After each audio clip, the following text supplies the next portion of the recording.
Welcome to another episode of Coder Conversations. This is Kevin. Hey, how's it going, TC? And we have our special guest today, Jonathan Jennings. How are you doing today, Jonathan? I'm doing good. I'm doing good. How are you two? Pretty Oh good. man, I can't complain. That's good. So yeah, man, you've been developing games for a while now. How long have you been in the industry? Yeah, I've been in the industry for about it's 10 going on 11 years in April. Yeah. Wow. hmm Oh wow, that's a really long time, man. hmm Super long time. Like, what made you want to become a game developer? Man, I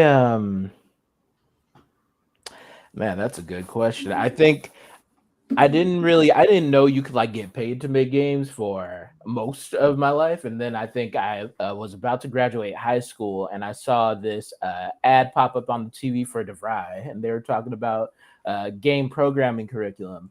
And the moment I saw a commercial, I was like, "Mama, I want to go see what that's about." And she was into it, and so we went. We took a tour of the campus. I fell in love as soon as I saw a computer lab, and then yeah, that's kind of it. But yeah, I've always loved games. Like I grew up in love with them. I was one of those teenagers on the forums all the time. I'd walk up the street to go to Ralph's to get the newest like Xbox magazine or anything with a demo disc. That was kind of my go-to. And so yeah, I've just always loved games. And so when it came to the opportunity, came time to decide what I wanted to do, making games and like learning that I could make them, that it just felt right. So what was your experience like at DeVry, and like what languages did they teach you, like C++, assembly? Yeah, right. It was kind of an interesting time because I started going there. I graduated high school in 2008, so I started there in 2009, and that's kind of, if you think about games, it's kind of a weird spot, right? Because that's like the 360 generation, right? PS3. So it's a lot of like console games. Indie games were just kind of starting to come onto the scene. Flash games were on their way out, and then mobile games just still weren't coming yet. And so what I learned was Unreal, because I was kind of, they wanted to teach you how to develop console games primarily. They had most, for the most part, all the game engines were made in C++ at that time. So C++ was kind of the core language. I did learn a little Shockwave Flash, but again, like Flash was on its way out. So didn't like, I guess action script is probably a better way to describe that. But yeah, I learned a little bit of that. I learned some like Lua scripting, which Lua is like a scripting language they use a lot to kind of like do mods and kind of tools in game development. And those were the main things. Yeah. And then game engine wise, yeah, Unreal, the Unreal development kit, I guess you'd say Unreal 3 at the time. Tort 2D. I don't even think Unity was taken seriously at the time. So those are kind of the main ones. Yeah. So like once you graduated, was it easy to find a job or was it pretty challenging? It was super hard. Yeah, I think I graduated. Well, I started sending out like resumes for internships and around my junior year of college, and I think I would like I mentored people, and I always tell them I sent 300 resumes between that junior year and me getting my first gig in like the industry, just nonstop to every studio I can see at the coast. Got lots of no answers. Sometimes I get the inbox bouncing back at me because they hadn't checked the inboxes in a while. I got a few interview requests. I think I bombed 10 interviews before I finally like got to like interview 11, which was the studio I finally got hired at, and I was stuttering through the whole thing. I was just excited to even be in a place where they made games. And yeah, but yeah, it was a struggle. It was a struggle. It was a struggle for me to kind of learn how to program too. So, um, yeah. Oh yeah, man. That seems like the typical experience of the industry. Like me and Terrence Mhm, both had to submit countless apps, face mhm, rejection, and all of that. right. How Mhm. did Yeah. you keep your head up and not give up and face all of that rejection?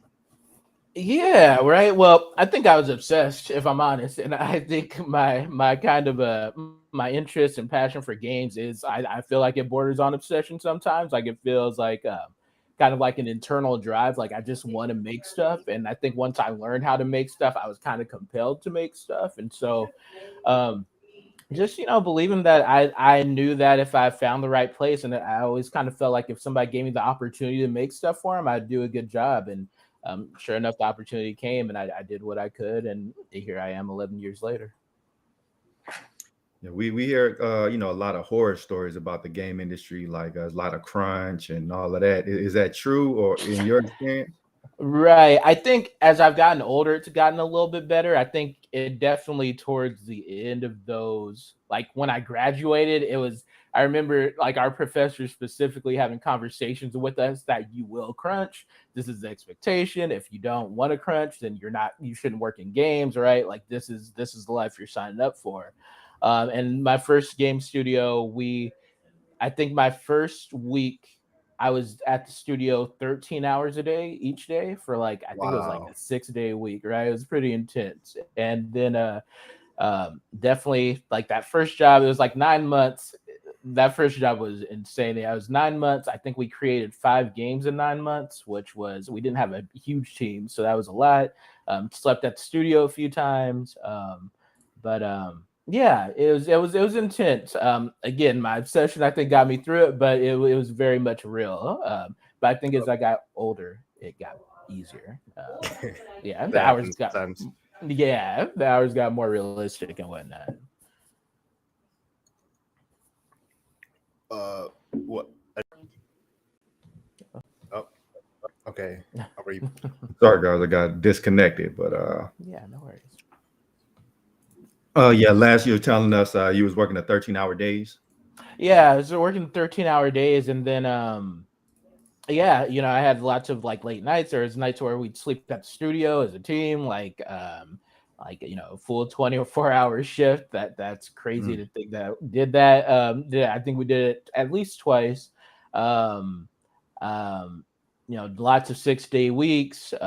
Definitely came in on a few holidays. It was definitely tough, and I think earlier in my career is more common. I think two things happened. I think as I got older, I kind of got fed up with it. But I think that was part of it. And I think also as I got older, I kind of started to and I started to look for jobs that was less likely. And then also I think just generally studio culture is like people became more outspoken. Like we don't want to work our whole life away, right, on a game. Hmm.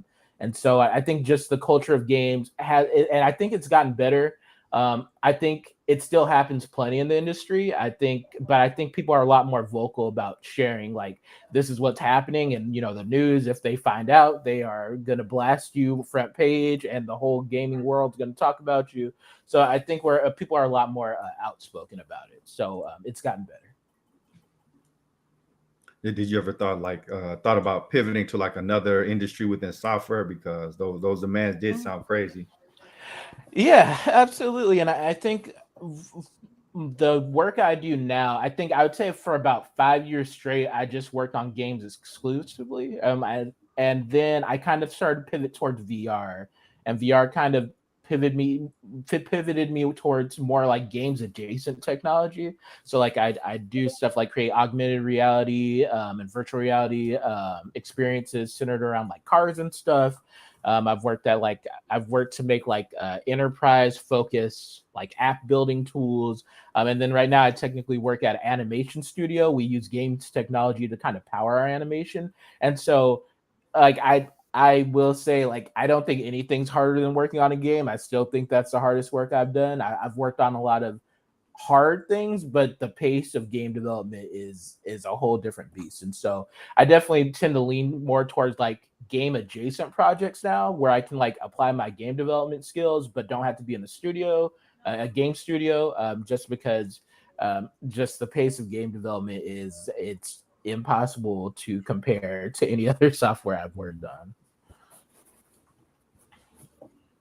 Do you like as a game developer, right? You said Mhm, that mhm, you're doing like game adjacent projects mhm, now. Do mhm. you ever see yourself going back to game dev?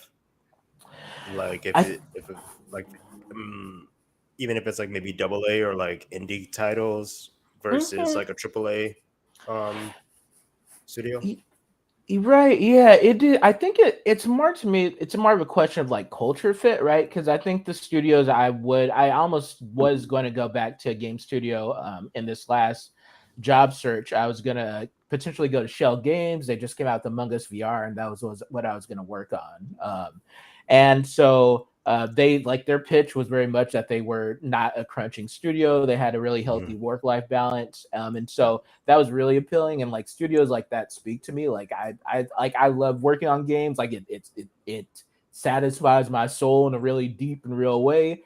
Yeah. And so if I could work in like a sustainable and cool environment, I would love to work on games again. But I think until that becomes like a reality that I could like bet on, I'm more than happy to work on the stuff that I work on now. Cool. Do you find it? I know, at least for myself, and I think Kevin as well. Well, maybe not Kevin, but for myself, a lot of jobs are mostly remote now, Yeah. and I know it. How does working remote? How has that affected your dev process? Is it just they just Mhm. send you all the equipment, like the like an Oculus Rift or something else, Mhm. or how does that work? Yeah, right. Yeah, so definitely at my the current studio I work at, it's called Mind Show, and so they sent me like a Oculus Quest 2. They sent me a computer to work with. I'm trying to think, did they send me anything else? I guess they sent me like a long Ethernet cable just to like connect to my router, just because we download really large assets and stuff. Mhm. And so yeah, so they basically sent me like a whole work from home setup, and this is the first job that's done that for me, which I thought that was dope. Other jobs I kind of like they hoped I had a computer already, which was fine because I did have a decent computer, but it's a lot nicer to have like a dedicated work computer to work from. Nice, Yeah. nice. Hmm. And then I am curious, like, how did you, I guess, in when I was growing up, right? They used to say like programming had a lot of math in it, game dev has a lot of math in it, and stuff like that. Is that Right. true? Like, if I wanted to step into the ring of game Hmm. programming, would I have Right. to know like a certain threshold of math, or can I get away with not knowing any math? Like, Right. how useful is it as in your day to day life? That's a great question, and I think it scared me a lot because I was terrible at math growing up. Like I was happy to pass most of my high school math classes with a C. Like I would be so happy, and so that was a huge intimidating factor about like joining games. And so I think to like you can absolutely make a game as long as you understand basic math, right? Because certain things like incrementing a score counter, knowing how high up a y-axis a character should jump, being able to apply an x value for how fast a character should run, right? Like that type of stuff is it's really straightforward, and I don't think it's complicated math. I think for the most part, if you at least know basic algebra, I think you can get away with most simple games.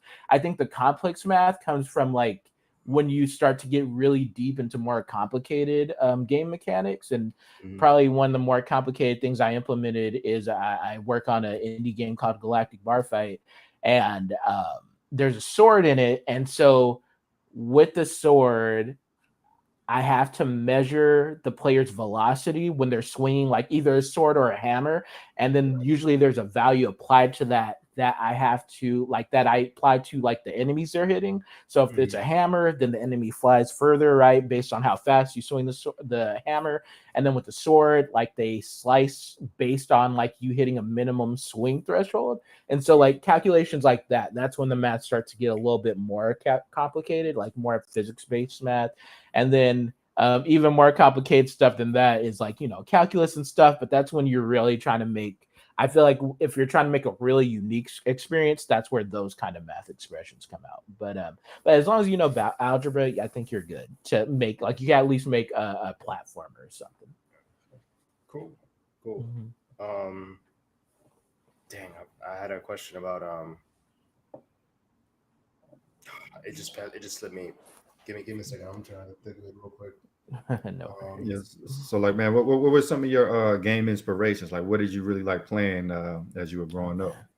Oh man, I'm a sucker for platformers still to this day, right? I grew up on Mario and Sonic. The very first game I made was inspired by Mario and Sonic. It was a platformer. Um, called The Amazing Sketchbook. And like a friend of mine in high school, he would like, we'd be in history class and he would never take notes ever, ever, ever, ever. And so he every time after class he would show me this notebook of all these crazy doodles he drew and whatever, and I would just laugh like you'd never take notes. And I think when I got to college, I was trying to think of what the first game wanted to make was, and I thought back to his notebook, and I was like, it'd be really dope to have like a character in this crazy notebook that's just running and trying to get through the page. And so that game was inspired by Sonic and Mario. And so yeah, platformers are they speak to me. Definitely a big first person shooter fan. Halo, it's probably one of my favorite games ever. Love RPGs, the Final Fantasies, Mass Effect. I play everything. I was just playing NBA 2K, lost to the Warriors by 1. I was upset, but it's okay. But I play everything. Yeah. Mm-hmm. Nice. I remember my question. So, you're a gamer, right? And as a developer, have you ever experienced something where like you're playing a game and you're thinking to yourself like, man, this is programmed so poorly, or why they do something this way? Yeah, I do, and I do, and it's hard because I think there's two sides of it. Like I think one side of it is games are so complicated that like sometimes there are parts that don't work well and there are other parts that work really well. And usually that means there's a time trade-off somewhere or somebody decided to prioritize resources in one area or the other. A game might run really poorly, it might be gorgeous, but like the frame rate's trash. And that means at some point they got the art team together, they got the programming team together, and they're like, we'd prefer this to be prettier than for it to run well. Or maybe the programming team just didn't have enough time to optimize and make things run as well as they could. But like making a game is such a trade-off of like, making it pretty, making it run well, making sure it's stable. And so yeah, I've definitely played games where I'm just like, what were you doing here? Right? Like this was a mistake. And then I played other games like, I'm playing through the first God of War so I can get ready for the second one. And I'm just games like that just strike me as like how like somebody had to sit down and envision this, and then they communicate to hundreds of people. I need you to do this. I need you to do this, and bring this huge vision together. And those are super inspiring to me. So yeah, I do both, I guess. Yeah. Nice. Mm-hmm. So I know the gaming industry can be kind of toxic. Well, especially like the gaming community. Like if you go on forums and message board, they trash the games. They think all the game developers are lazy. Yes. And like, how do you deal with that criticism, or you just completely ignore it? I try to ignore it. I think it's probably a good thing I'm off Twitter because I think I was bad at ignoring it on Twitter, especially, right? Like, somebody's going after your friends and you hear the stories about how many late nights they spent to make a game, and then they get attacked for a part of the game they didn't even work on, right? Like artists getting attacked for the online not working or that type of stuff. Like that stuff frustrates me, but I think honestly, any kind of creative um, art or interactive medium work, like you're gonna have people who love what you do, and you're gonna have people who absolutely hate what you do, right? And I've worked on games that I've gotten glowing reviews, right? The type of stuff I screenshot. It's like, you know what, this makes me feel good. Next time I have a bad day, I'm gonna look at this comment. It's gonna really speak to me. And then other times you read things and it's like, wow, why did I even bother? And I think when you make anything kind of creative like that people are supposed to have an opinion on, I think you just have to be ready for the good and the bad, right? Like people are going to love you, they're going to hate you. You just kind of got to do your thing and do the best you can, and hopefully you can live with however people feel about it. Who are some of the game developers or game designers that really inspire you, like Hideo Kojima, Oh, Miyamoto? absolutely. Oh yeah. Hideo Kojima, Shigeru Miyamoto, um, Lauren Lanning. I don't know if you guys played the Oddworld games way back in the day, but those were some of my favorites. Um, Peter Molyneux, he made Fable, which was probably the game that inspired me to like start to think like a game designer. How am I forgetting his name? Oh man, Tim Schafer from Double Fine. He made like Psychonauts, right? Um, Genova Chin, who made Journey, and like he's from that game company. So I think it's Journey, Flower, Flow. Yeah, there's lots of designers that inspire me. And one probably more recent one that I really enjoyed meeting was Andrew Augustine. He makes Super Ubi Island, and he's an indie game developer. And so, yeah, yeah, yeah, so many, and then I meet some over the years. I've met people who like um, one of my favorites. Oh man, how am I going to? Oh man, his name is slipping my mind, and I do not want to. Um, I don't want to. Oh, Tony Barnes. There we go. Tony Barnes. I met him at a game developer conference a few years ago, and I grew up, on Sega, and he worked on a game called Jungle Strike, which is this old helicopter game. And he like when I met him, it was the year he was winning this award, and it was so amazing to me see like this black man who was winning this Black in Gaming Award for his contributions to games that I played growing up, and I didn't even know he was behind these games, right? And I hope that people like Tony and the many black game developers who are kind of unsung heroes get their spot in the sun. So many, yeah. Gotcha. We have a question from the audience. Okay. Ismail Barba, what do you think about the whole NFT aspect of NFT games, like games from Gala Games? I am not a fan of NFTs in games, and not necessarily. I think there is. I think the promise of NFTs, or really the promise of crypto, is actually really interesting. Like if it was able to be accomplished, right? The idea that you could have a essentially a database or a repository like that's completely separate from any single entity, that you could like take Ubisoft tokens or take Rockstar tokens to different games, that you could earn tokens in Assassin's Creed and spend them in Red Dead Redemption. I love the idea of that, right? I think that'd be really dope if like I had a persistent like currency or something that I could carry and earn from games and take from game to game. I think the current iteration of NFTs in games bothers me, and kind of the play to earn model is I feel it turns games into a bank, and that bothers me in certain ways, right? I because for me games have always been kind of an escape, and so I always think about I just lost to the Warriors by 1 in NBA 2K, right? And I'm bitter about it. But I'm trying to think if like I earned like real money. Like let's say I played 10 games a day and I earned $2 for each game, and I lost this and I lost my $2. And let's say I was relying on that $2, right? Like I feel like that changes your whole relationship with um kind of the game itself, and it turns into like a casino essentially, right? With a more elaborate casino, you don't even like, at least at the normal casinos you just pull a lever and whatever you get is what you get. And so I'm not a big fan of NFT games. I think that there is a value of crypto in the gaming space, but I'm not really a fan of what NFT games are right now. Yeah.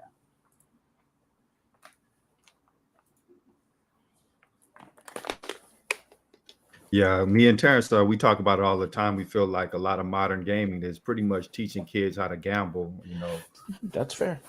Yeah. Yeah, like you look at these gotcha games, right? Like especially Yeah. mobile games Yeah. where you don't necessarily have. I mean, if you play it on the free model, right? It's up Right. to whatever algorithm they divide in order to give you enough just to keep coming back. Right. But then once you start to, I guess, add money into the mix, right? The game knows, hey, this person's willing to spend. Let me give them, let me increase the chance of getting this JPEG or this character by 30 some odd percent, or I'm just throwing out, ideas, but in my mind, that's essentially how it works, right? You give it money, and then the algorithm knows, hey, if they spent money, then do this. Right. And then you're basically teaching these young kids, like, oh, if you spend money on this thing, it'll give you what you want. Right. But like, I always talk to Kevin, and it's like, you blow on, like back in the day, Chrono Trigger was on a SNES cartridge, and you take it out and you blow it, and you put it back in the console, and you press you press start, and then it loads up, and then any other version of it that might have to have a bug fix or whatever would have to come back on a different cartridge or whatever, right? Like they back in the day, they used to update, Mortal Kombat and Street Fighter and whatever other games just to fix bugs and stuff like that. But back in the day, like those games came as is. They didn't have all this DLC and stuff like that. So my question for you is, when you're developing a game, do you ever does the topic of DLC ever come up where you sort of have a roadmap of what you want to develop as your base, and then you say, all right, this is our base, and then the rest is just DLC? Like, do you go in with DLC in mind and sort of start axing stuff off for DLC? Right. That's a really good question, right? And I think it depends on the game, right? I think, live service games are super popular, right? And so those are absolutely made with there's an expectation, like this is what we're gonna make it up to this point, and then after this we're gonna release gradual patches and milestones, and we're gonna release this content over time. And I've worked on a few games with DLC, and I've worked on games with DLC where it's like we didn't know we were gonna have DLC until the game shipped, and it's like, oh, okay, so now what do we do, right? Like, because we spent so much time just trying to get the game out the door, and then it's like, oh, okay, so now what's next, right? And I think it's a fair question. I think one thing that does frustrate me is I think game developers catch a lot of heat for those decisions, and I think people would be shocked to know how much your designer and programmer don't have a say in whether or not you kind of get screwed with DLC and stuff. Like, it's our bosses who are like, oh, yeah, we want to make as much money as possible. We're going to release this character that everybody loves. We're going to release this really dope costume set. We're going to release that after. We're going to charge them 99% per costume. And, I've worked with game designers who are like, I absolutely hate like coming up with the game economy stuff. But that's their job, right? And so, yeah, I totally get where the frustration comes from, and I as a gamer, I get upset with it too. It's a bummer when like you get the game and people, who are who rip the game, like can see DLC keys already in the files, right? Like, oh wow, they just withheld this, and who knows how many months before the game might have been finished or gone gold, and so I totally get the frustration. Yeah. So Ismail had a couple of more questions. He said, how do you feel about the metaverse? Do you think the gaming industry will eventually be like Player Ready One? And he also said, you think VR and AR games will become the trend?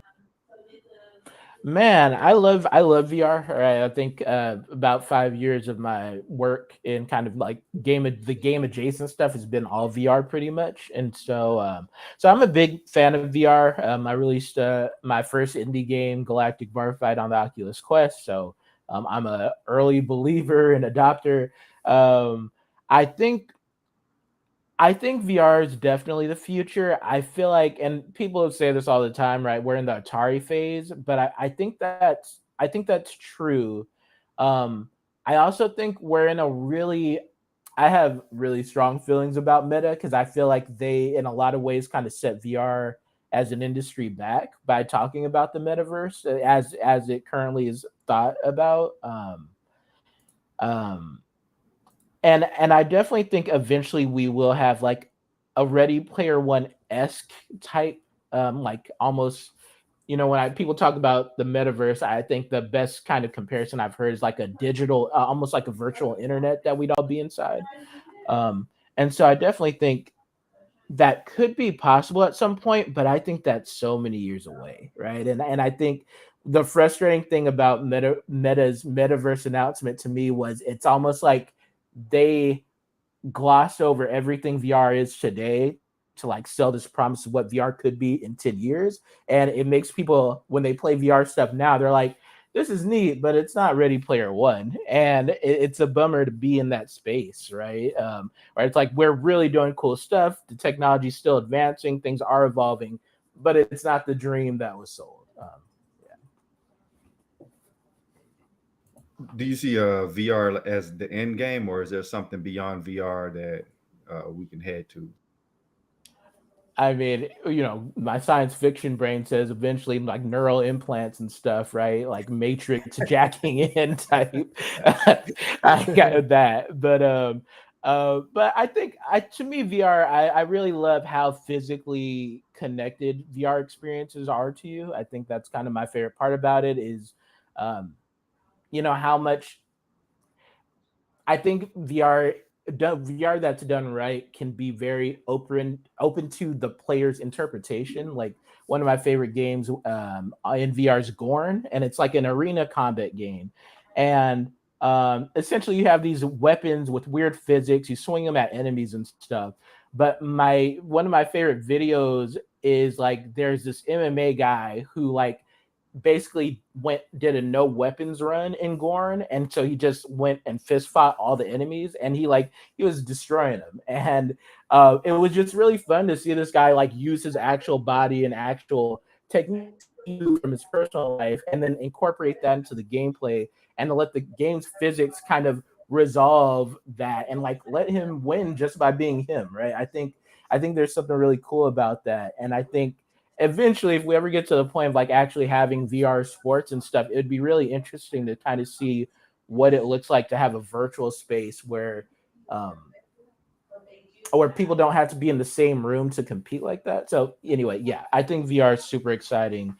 I think it's in a kind of a rough place right now, but I'm hoping the PSVR 2 kind of renews people's interest in it. Sure. Yeah, Ismail had another question, but yeah, thanks for joining us, Brian. Ismail asked, "How do you feel about Cyberpunk 2077? How it had all the bugs when initially released? How does the game get released as a ready-to-play game when it obviously isn't? Do you see a lot of that in the industry?" Oh man, you're trying to get me in trouble. um, um, oh boy. Well, okay, so we'll start with my gamer hat and we'll work backwards, right? My gamer hat says there's no way Cyberpunk should have been launched the way it was, right? Like I think that's clear as day. I bought it early. It was not the game I was expecting. Um, it crashed a lot, and like I actually had a pretty good experience with it, and I was still disappointed because they just they the promo videos were really misleading. Like it was a very clearly uh, the demos were presented in a very deceptive way, right? And so my gamer hat says like there's no way that Cyberpunk or any game that's kind of released in that big broken state should release like that. Um, and my game developer hat says I'm sure all the people who are involved in it were really disappointed. I think one of the things that kind of came out after the game came out was like they threw QA under the bus, which that sent my Twitter circle into an uproar because there's no way QA didn't tell the higher ups a billion times, hey, things are broken. And they are just like, well, but we have a release date. And so they shipped it anyway, right? And so the game developers weren't happy about it at all either. I promise you that. I think realistically, the hard thing to kind of communicate to people sometimes is the money that happens behind games and how expensive everything is. And I think they probably legally had to release it, even if they shouldn't have released it. And it's disappointing because I think Cyberpunk has a lot of really great qualities that got undermined by the fact that it probably should have been released a year and a half, maybe 2 years later. Yeah.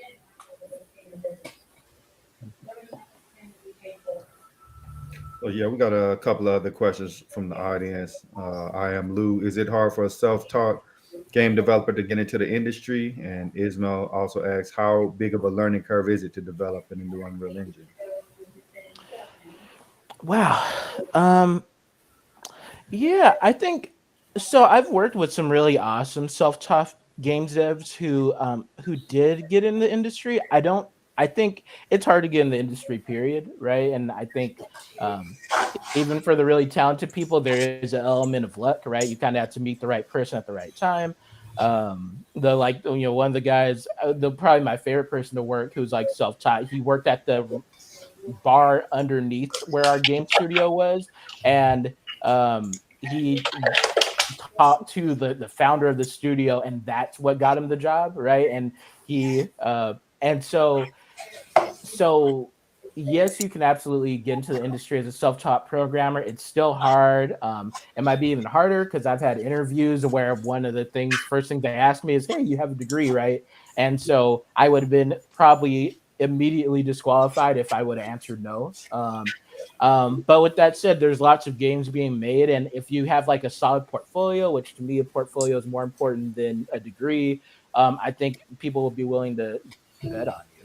So that and then I think making games in any engine is hard. I think Unreal's become a lot more user friendly since like when I worked with it in college. But I think and so I think the best, I don't even think there's a real answer to that. I would say if you're curious about making stuff in Unreal, I would just download Unreal, download some free assets, and see what it's like just to kind of throw stuff in the engine and see what happens, right? But we haven't really got around to you, Brian. Did you have any questions for Jonathan?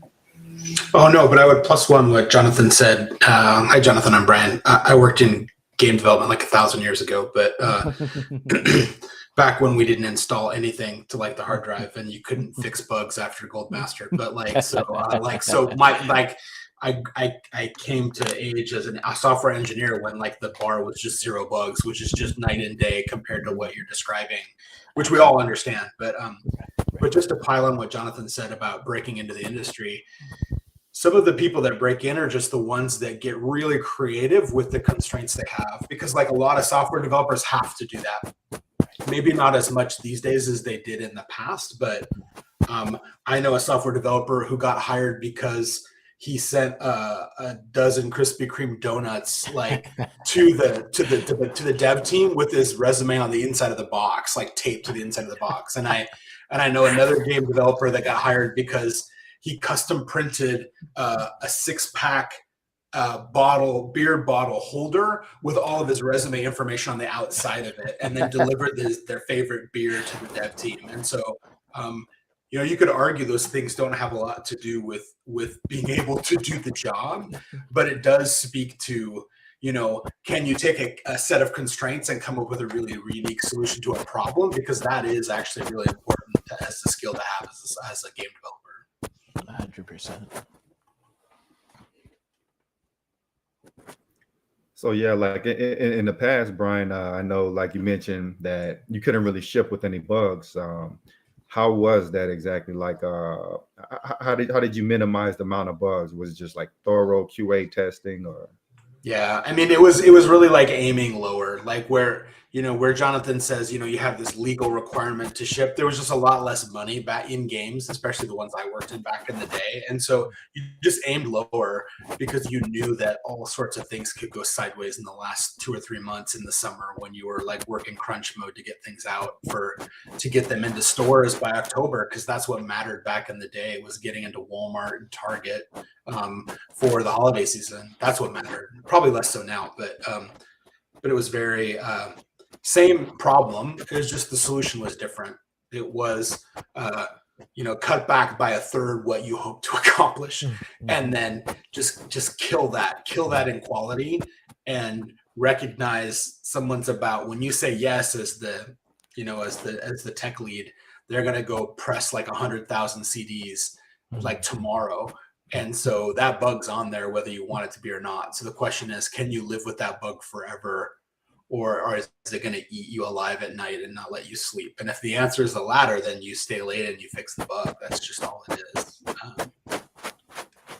I mean, I don't know.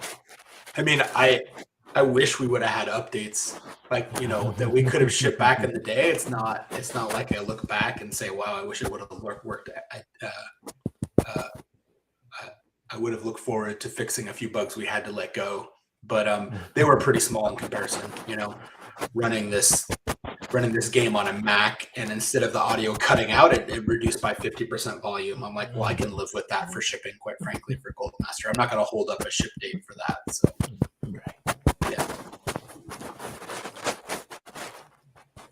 But Jonathan, I don't know much about your background. Sorry, I came in late. Like, it sounds like you've been doing is most of your work like contract work? I scanned your LinkedIn profile, but I couldn't. It looks like you've done it for a lot of different companies. Yeah, absolutely. Yeah, and I worked at so I started my career in mobile games essentially, right? So I think my first games came out like on the very first iPad, and so I worked at lots of mobile studios, and then about 5 years in, I kind of transitioned into VR. The very first game I worked on was for the Google Cardboard, and then I made some stuff for like the Magic Leap.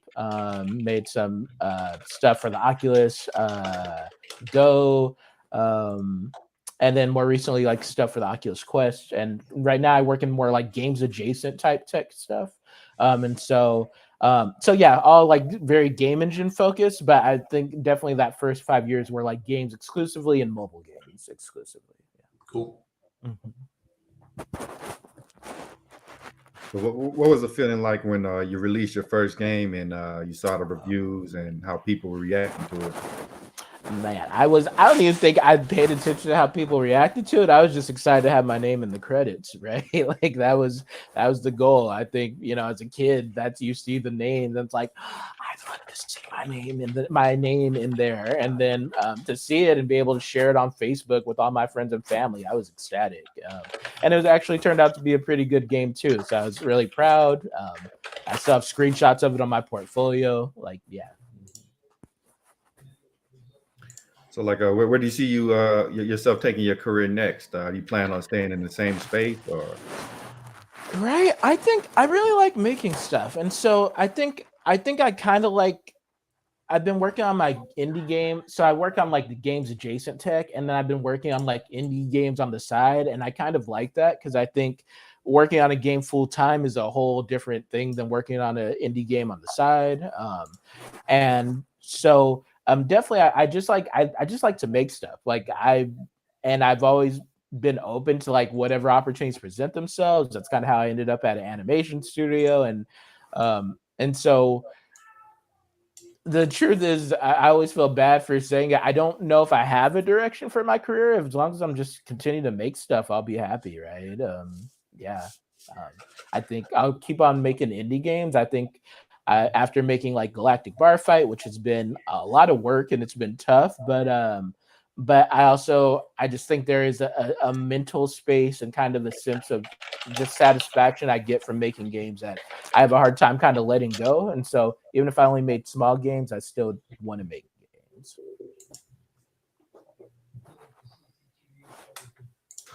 So how important is it to like cultivate and maintain relationships in the industry?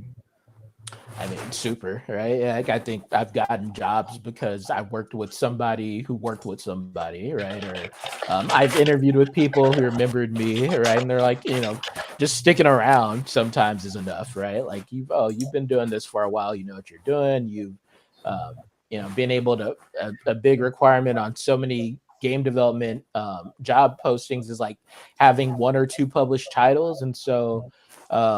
But like with that, having that network of connections is so valuable, right? Because if somebody could vouch for you and you've released games, then you're going to be some kind of asset, right? Yeah.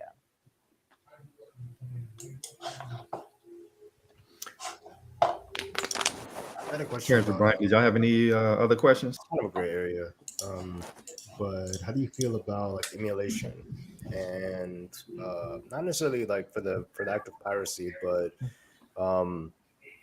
like for example, like the Nintendo Switch might not be like a very powerful console, but obviously there's like PC emulators that can upscale 8 times, 16 times resolution and all that, like all that jazz. As a game programmer or developer, how do you feel about like the emulation scene, or do you have an opinion?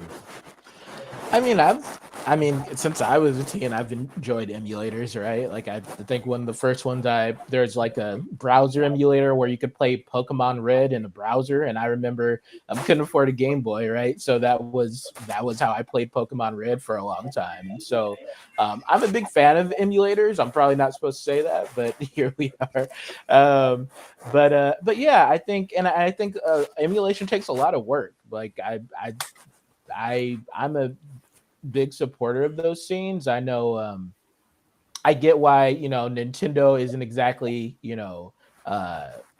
waving flags in support of emulation or anything, but I also think the thing I've heard people mention a lot lately is kind of game preservation. And even with my mobile games, like there's certain mobile games of mine that you can't play anymore because they were on the iOS store and the studio closed down. So you'll never play them again.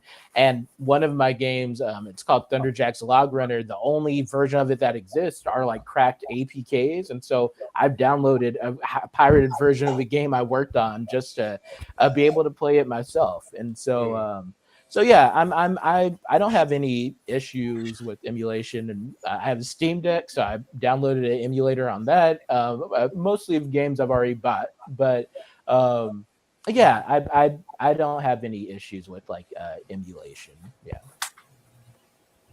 Yeah, I'd say the same thing. Like, it's almost like I don't know what it's like. It's like being able to rent a movie from the library after it's no longer in theaters, right? Like, I just kind of see it as this way to, just like what Jonathan said, like there are these games that were so instrumental to, because they had breakthrough technology or just because it's a memorable thing from my childhood that I want to play, and I will pay probably way more than I should to play that game.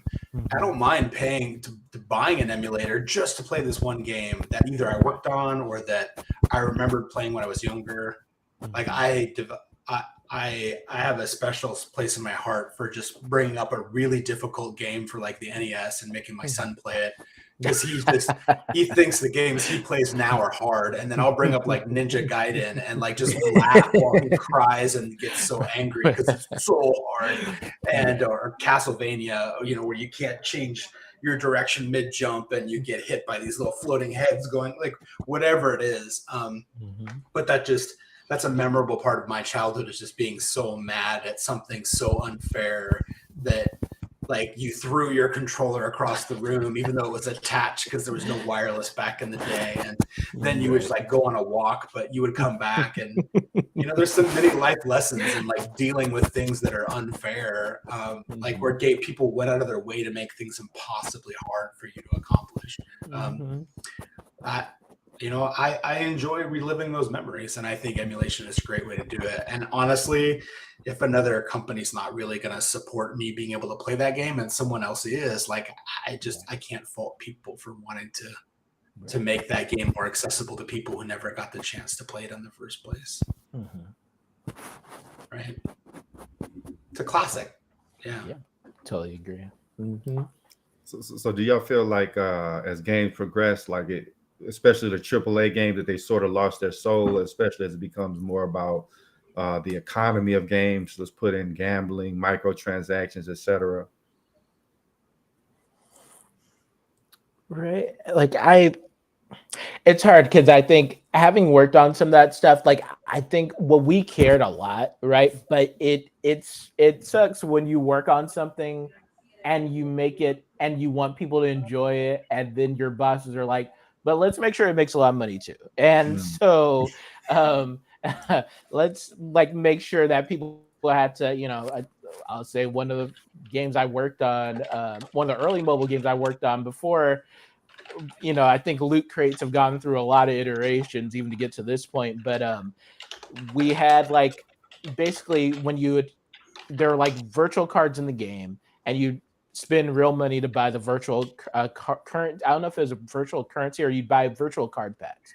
And so there was a conversation where basically our bosses were like, our game designers like, hey, we should make sure when they buy the cards, they don't get cards they already have, right? Like, obviously.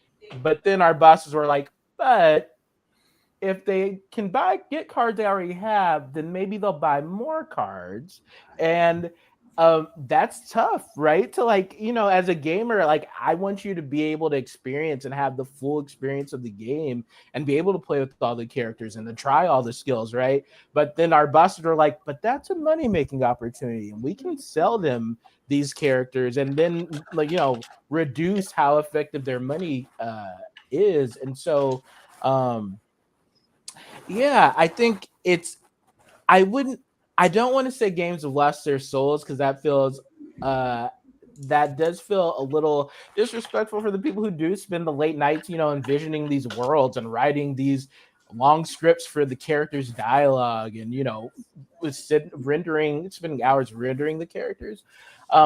But at the same time, I think anybody who grew up playing the games that we did, you can see it's very clear, like, I feel like when I was younger and I bought a game, I knew the experience I was getting. And even if the game wasn't the best game in the world, I don't think I ever felt like the game robbed me of an experience. I feel like modern games, sometimes it feels like, I'll use NBA 2K. I'm a fan of the games, but I feel like there are certain ways they make it really challenging to even enjoy the game in order to encourage me to spend money.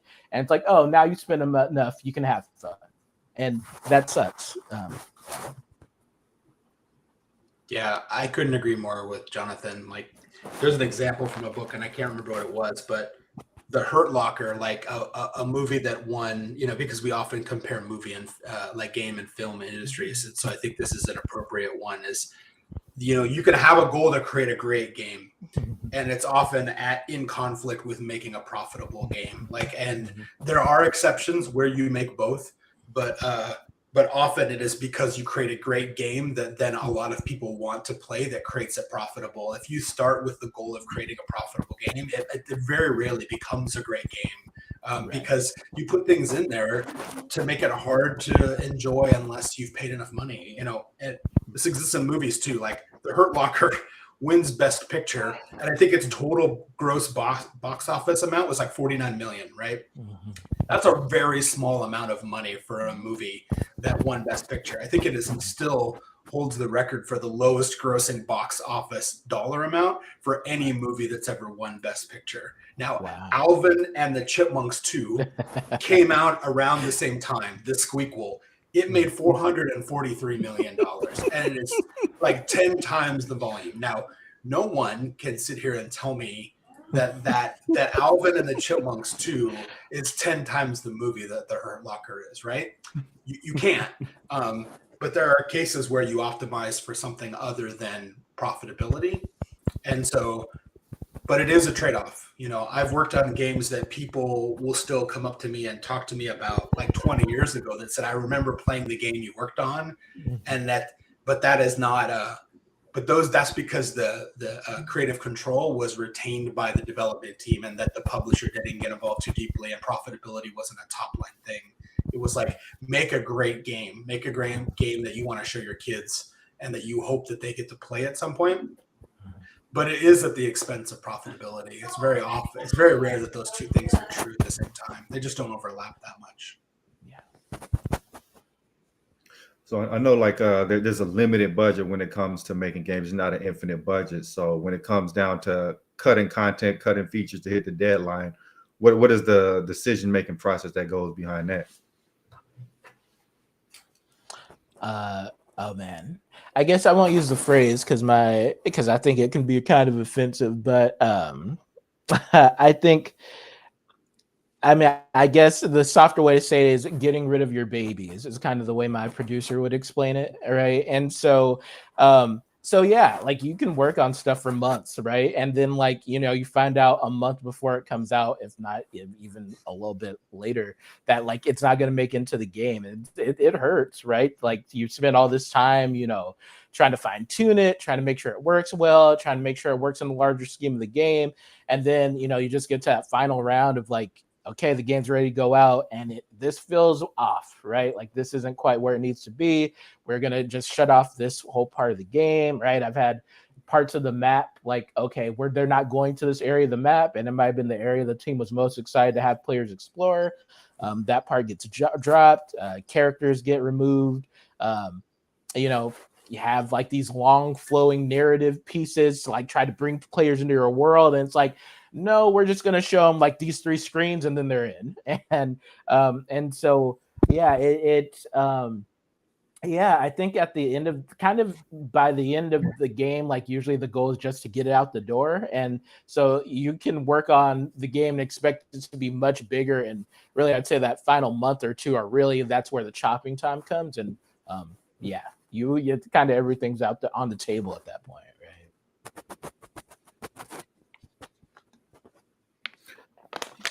Have you ever worked on a project that was canceled? And if so, like how did you deal with that fact?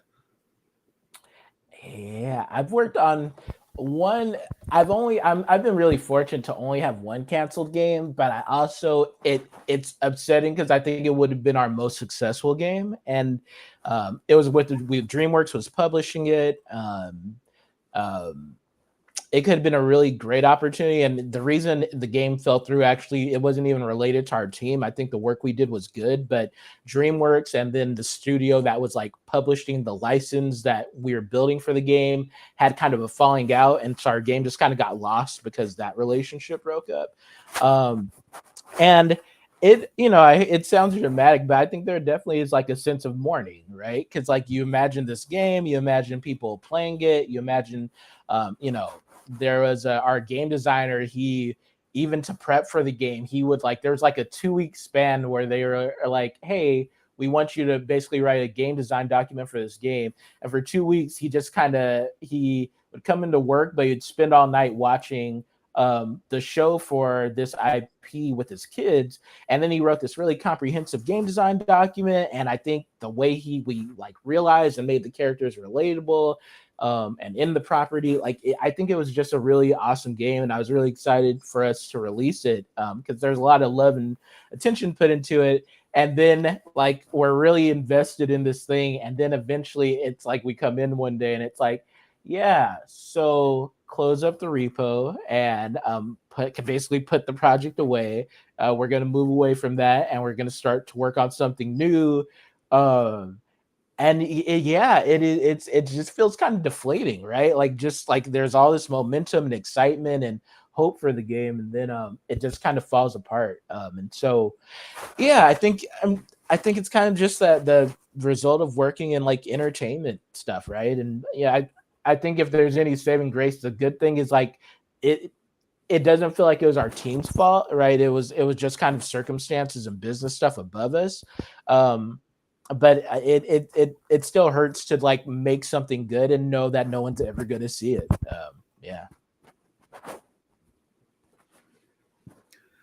So there's so many technologies to choose between: Unreal Engine, Unity, etc.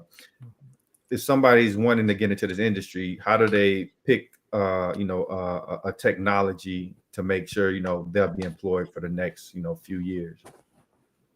That's a good question. And I would still say, I think if you want to get a job in games, I think Unity and Unreal are your probably 2 best bets. They're the most commonly used game engines. And so yeah, I would say those are the 2 I would like gravitate towards because people are always hiring for Unity and Unreal jobs. I think realistically, I would say start out with Unity because I feel like Unity projects are easier to get into, and I'm actually planning on picking up Unreal this year because Unreal developers get paid a lot more than Unity developers, and but also the ceiling, like the skill the expectation for Unreal developers, I think, is a little bit higher. Like, I do think they tend to be a little bit more solid engineers, which I'm sure I have friends who are like Unreal guys who hate Unity, and I'm sure they'll love me saying that. But I think it's, but I think that's the truth. So I would say, yeah, I'd say pick up Unity, make a few small game projects, and then, build your portfolio. I definitely, I always go back to plug my headphones.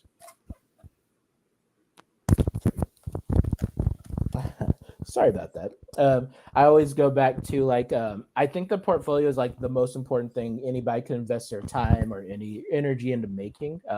I got my job because my portfolio was good. I think the degree was neat or whatever, but when I look at a lot of my friends who didn't get jobs straight out of college, I think the difference between us was like I was just making like lots of random small prototypes, right, of like my Mario type game, or I'd showcase some of the stuff we made in class, and they didn't put that much work into like the presentation of their portfolio, and I think that mattered a ton. Did any of you other guys have any questions? I guess I have a question, Jonathan. Like, I've been out of gaming for a while, but like, how much, what kind of constraints do you guys run into now? Is it more of a, is it more hardware based, or is it more time based, or is it more? Well, I guess I should ask this a different question. There is this triangle in gaming. It's like time, cost, quality, right? And so it's like, which one do you see like you having to solve and optimize for in your experience? Is it mostly time, or is it mostly cost, or is it mostly quality, or some combination of two? That's a great question, right? I think I tend to work on VR stuff right now, and I think quality kind of tends to be the big dividing factor, right? I think there's good enough to get it out the door, and then there's good enough to make sure it's something memorable. And I think there's just not a lot of studios that want to make something not that they don't want to make something memorable, but it's more important that you get it out on time than it is that it's really good, right? Yeah, memorable is like a P3. It's not a P1. Exactly. I see. Gotcha. Mm-hmm. Yeah, it's funny. I look back to some of the people who were my mentors in gaming, and they definitely dealt with a lot more physical, like hardware constraints. Sure. They feel very much like NASA level engineers in terms of optimization, but merely for a creative space, not really to land someone on a moon, pass or fail, but to make things happen that were just, I didn't think were possible, and some of the constraints they had. Just I remember a friend working on Sly Cooper, like for PS2, and having like 4 megs of addressable memory space to be able to run like a full 3D game real time on a TV. And you're like, and then I open up Task Manager, and Gmail's taking like 400 megs of RAM on my computer. And I'm like, what are you doing? You're not doing anything. Right. Like, how can you be using that much memory? Like that, like I always have this, like, we're spoiled little children when I think about some of the constraints we deal with in gaming compared to what we might run like on a local machine, and how the discipline is, the focus is just elsewhere, right? The focus is on cost and not necessarily on memory, but yeah. Right. Yeah. I think John Carmack had a quote that he felt like working on games was harder than working on rockets, which that struck me. Yeah, for sure. I remember a system developer, Brad, that I used to work with, and he was working on, just as a side project, he was working on a what he called Tiny Game, which was a game that was just meant to be like a simple race car that had to stay on a track. And he wasn't done with it, but when I last talked with him about it, it was 69 bytes. Wow. And it's just like he's overflowing memory buffers in order to get a shift in the lines, in order to create the curves. And oh my gosh, and it's just like, that's wild. It's just like some of the creativity and how deeply you have to understand how the hardware processes stuff. It is a very different, it's a whole nother language altogether to understand. And it's impressive to see how much they can do with so little. So, absolutely. Yeah. What's pretty interesting to me about gaming is it seems to like have an effect on other aspects of society, like VR was in gaming a long time ago, and now Meta and all these other companies are picking up. Do you see any trends in gaming now that you can foresee a society picking up down the line? I feel like, I mean, I feel like gamification is something that people talk about all the time, right? But I feel like the act of just trying to make participating fun, I feel like that's what like a lot of society has been working towards, right? And so um I can't really see that trend changing much in the future, just because I think, it's a lot easier to um go through like an interactive simulation, or a more engaging experience than sitting through a video. Like, one of the companies I applied to a few years ago was like, they basically had like a VR HR training simulation. So like, you'd have a phone in your hand, and like they'd present like a virtual video of a scenario, and you'd basically click a response on the phone and like move through this kind of like scripted scene, and you'd like see the reactions from people as like you either made a bad decision or a good decision. But I think that's a lot more engaging than sitting through like an HR monologue, or an HR video. Like, you actually have some level of participation. You do feel present, like these people are around you and engaging you. You're seeing like a real situation. And so yeah, I think there's a lot of aspects of games and kind of that interactive nature and kind of gamification of things that's going to continue to be more common. A friend of mine, he's actually working on, I guess, this thing called Fireberry. I don't know if you guys have heard about it, but it's like a mixed reality virtual human. And the whole point of it is like, they have this AI, and you have to fire this AI, right? Like, and so, and I guess it's supposed to teach managers how to fire people. And I guess I wouldn't say that one's fun. Let me like step back. Like, I don't think that's an enjoyable experience, but I think it's a more interesting and like memorable interactive way to kind of learn a skill, or adopt a skill. And so, yeah, I just think like that interactivity, I think that's really valuable. And I could see it increasing in, all sorts of things. I've seen VR simulations that are virtual grocery stores that are used to train prisoners who just got out of jail. And what does somebody who's been in jail for the past 15 years know about like going to self-serve a cash register, right? Like, and so just VR simulations that walk people through those type of things. And so yeah, so I think like the gamification and kind of the gradual making simulation of experiences, I definitely see that continuing to grow over the next few years. I have a question for Jonathan. What's your most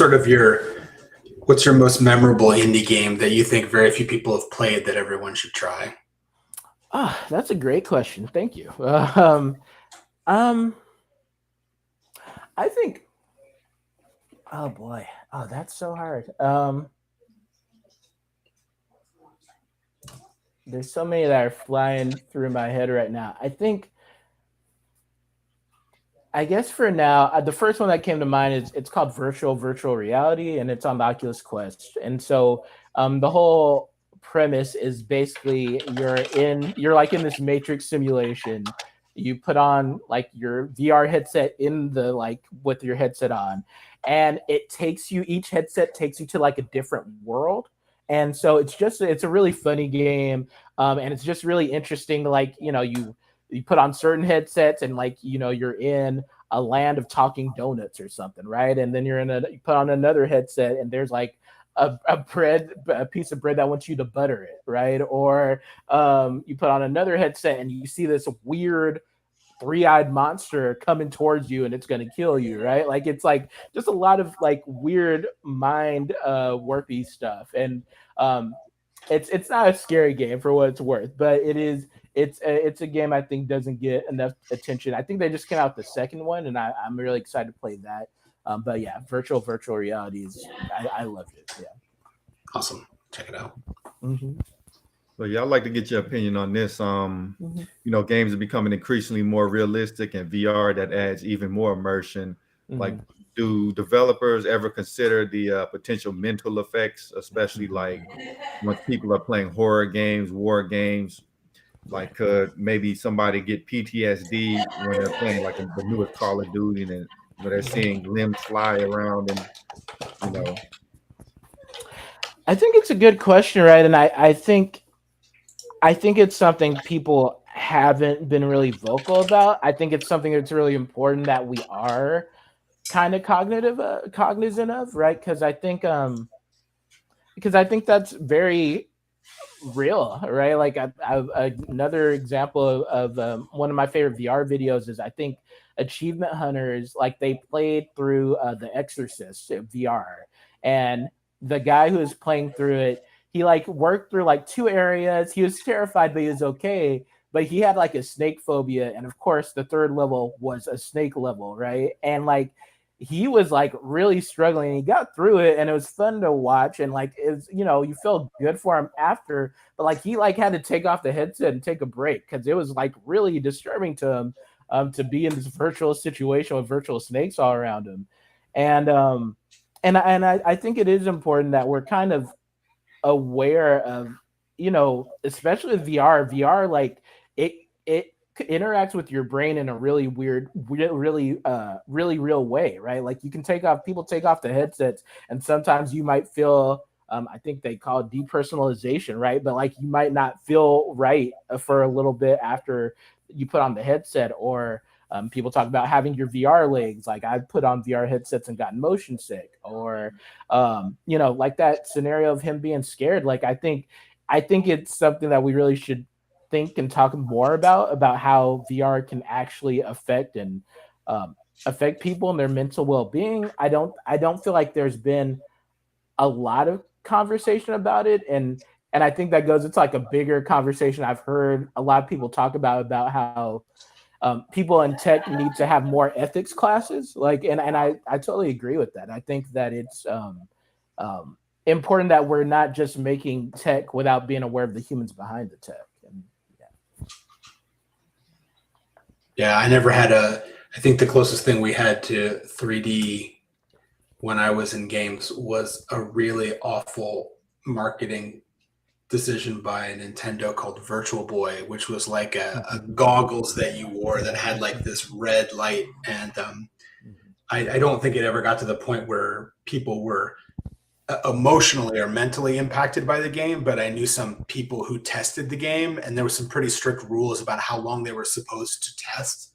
It was only supposed to be about 30 minutes at a time, and then you're supposed to take like a 3-hour break. Well, Jonathan, like, he's gonna laugh, but it's like the QA team was told, like, as they were trying to ship these games, like, oh yeah, you can only test like 30 minutes every 3 hours. Like, there's no tester on the planet who's gonna keep their job if they follow that rule, right? They're gonna test like 8 or 9 hours straight and probably not take a break. And a lot of them wouldn't have PTSD, but they would literally take it off, and they would be seeing images like for hours that were not there, right? And it was it certainly wasn't an emotional response, but it definitely was a physical response to some of the testers and what they have to go through to get like a console game approved.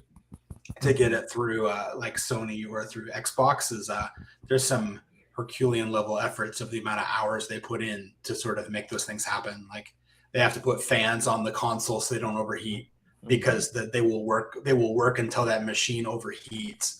So, and they'll have backup machines, and they get to take 20-minute breaks for lunch, and they're working 13-hour shifts, and they work 90 days in a row with no days off. And so the physical toll that a lot of this takes just on the creators, it is very difficult to go through. I mean, it is a labor of love. Nobody goes into game development to make $1 million.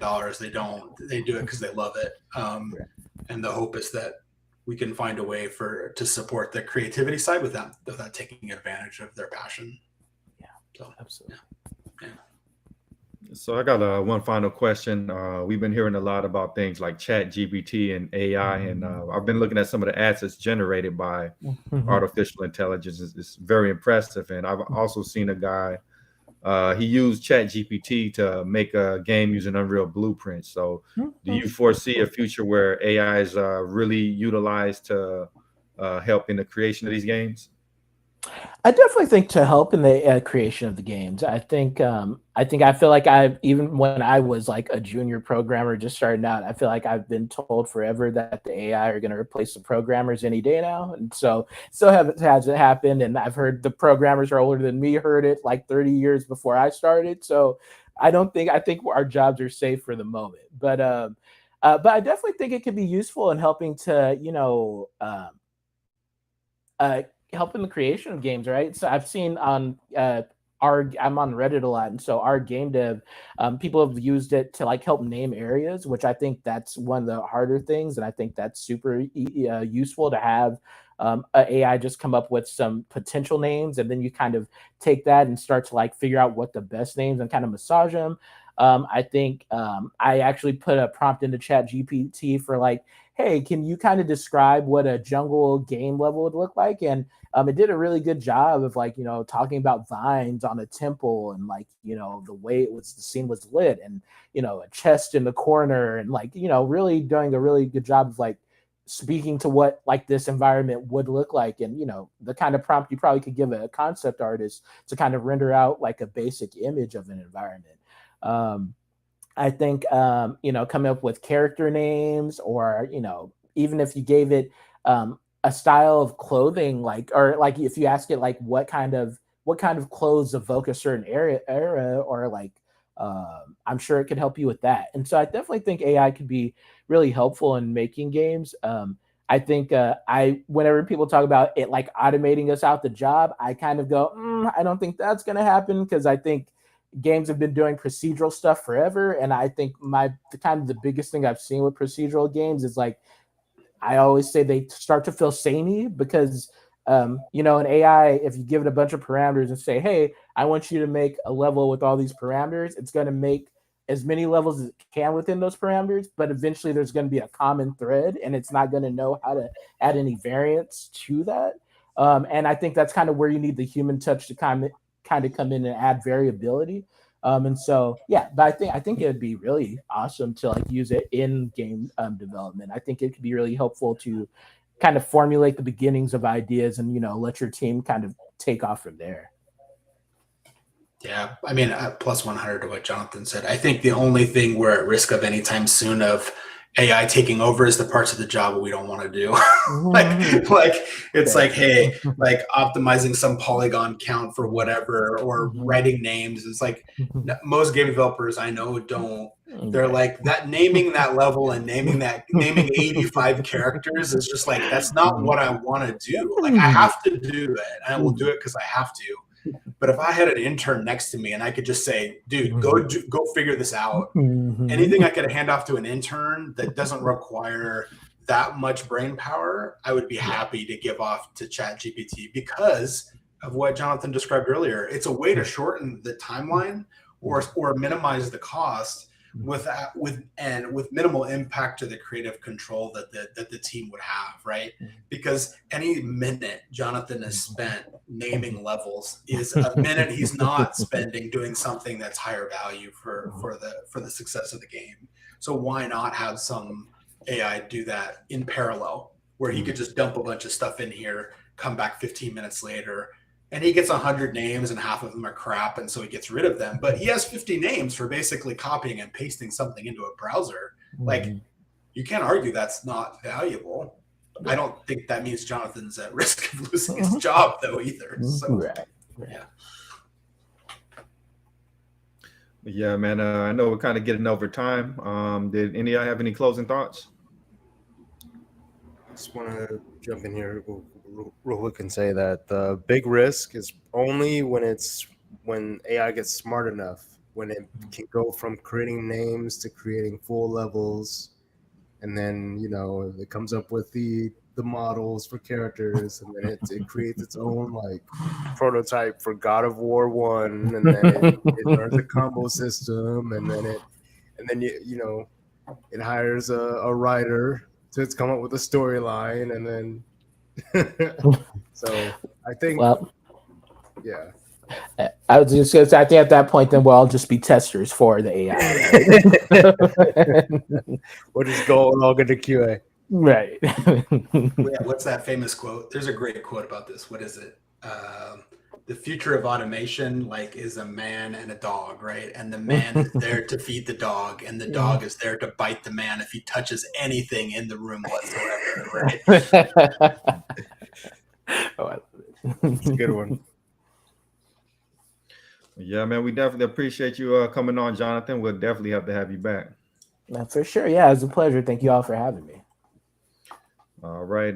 Thank you, everybody, for tuning in. We'll catch y'all next time.